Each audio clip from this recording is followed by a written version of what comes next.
So welcome to today's session. I apologize, I have laryngitis, but I really wanted to make sure that we completed this session in the very first weeks of the collective. And today we're going to talk about time management and creating time. So every single person experiences not having enough hours in the day. We are all busy. We all have a running to-do list that is overwhelming. So that is why it is so important to really make sure that we are being intentional with our time and using our time wisely. So in today's session, we're going to talk about some ways that you can actually be more intentional with your time. And we're going to go over some time management strategies so that you can create time in your schedule. Even if you are a salon owner who does hair, or if you are a salon owner who doesn't do hair, really making sure that you create time and eliminate things that aren't serving you is so important so you can truly create the results that you want.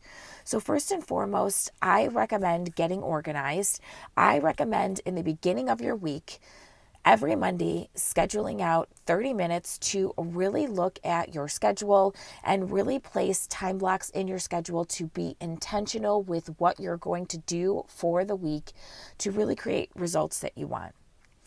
And while we're doing this, we really need to make sure that we are identifying our most productive time. Every single person has a productive time of day where they feel like they can conquer the world and get the most amount of stuff done. So if you're a morning person or an evening person, identifying which one of those times work best for you is going to make sure that you get the most out of your week and the most out of your time blocking.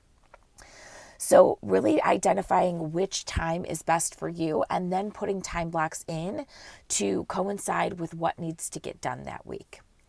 I like to make my to-do list the night before. This allows me to really plan out my next day and really see what I need to accomplish, what is high ranking, what is low ranking, what is a must, and what is something that could possibly be pushed off to further down the week. So this to-do list the night before will mentally prepare you for what you have going on the next day. Finding more time in the day is something else that you can do. There is an actual worksheet that coincides with this. We have a tracker so you can track how you're spending your time every single day. So you can see where you are wasting your time throughout the week. And this will help you find time in your schedule to really start being more productive instead of watching extra Netflix. When we create a schedule, we have to stick with it. When we put something in our schedule, we need to treat it like a client. When we're treating our schedule time blocks like clients, we are looking at it in a more serious manner, and we would never not show up for a client. So when we schedule something, we really need to stick with it. We also need to make time and set time aside for day wasters. Facebook, checking emails, checking direct messages. What are the things that you're doing in your day that really are taking up your time and wasting your time? Also, making sure that you're setting time aside for household chores, household cleaning, laundry. Sometimes these things can get distracting when we have a full to-do list for our salon or our business. We can get distracted by household chores.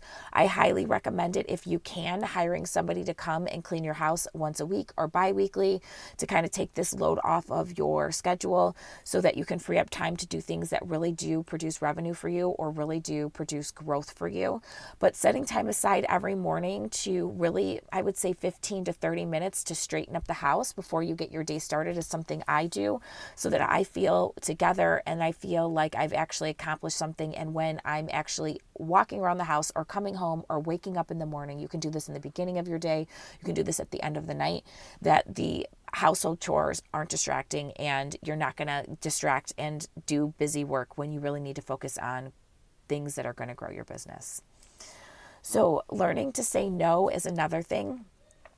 If you do not have time for something, then just say no. Say, I can't get to this right now, but I will add it to my list and I can do it for you later, especially if it's your partner or if it's something like your team member needs. Acknowledging that you will do it in the future is not as devastating as just saying no. But being able to say no so we have time is, and we're not going into our scheduled time, is something that's really important. And of course, avoiding any interruptions. I like to use Do Not Disturb on my phone. I turn off all the notifications on my phone. I don't get text notifications. I don't get notifications from social media. The only notifications that come through are people that are important for emergency purposes.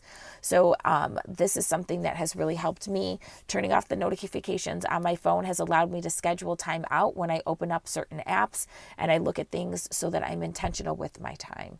So included in this session, we have created a couple worksheets for you.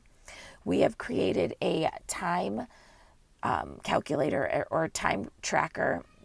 This time tracker will allow you to track what you're doing for the whole week so you can truly see how you're spending your time and how you are being proactive and how you are wasting time.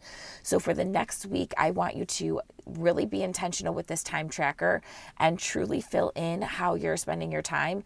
I want you to look at your phone and pull up the screen time and see how much screen time you're spending every single day on each app, and really looking to see where you can free up time for your next week so you can be more proactive for growth in your business.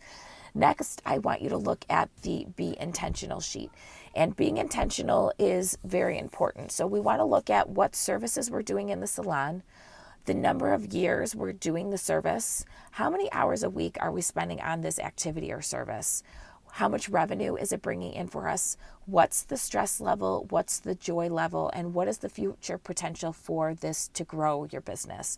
This will allow you to see how you're spending your time in your business and if it really is going to help your business grow or if it's going to create a stagnant element in your business.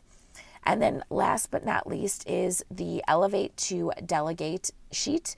We are going to fill this sheet out. We're going to fill out the things that we're doing, that we love, and that we're great at in the left-hand corner. Next, on the top right-hand corner, we're going to do the things that we like, that we're good at. At the bottom, we're going to put the things that we don't like doing, that we know we're good at. And in the bottom right-hand corner, we're going to do the things that we're going to write in the things that we're doing that we don't like doing and we're not good at. And this will allow us to see what areas in our business we need to delegate out. What do we need to get rid of to be more productive, to free up more time? I hope this session was very helpful for you. I hope that you utilize these trackers, and I expect everyone to fill out the worksheets so we can get a visual idea of what we're doing with our time on a regular basis, what we can actually delegate out, and what we can free up and be intentional with in our schedules.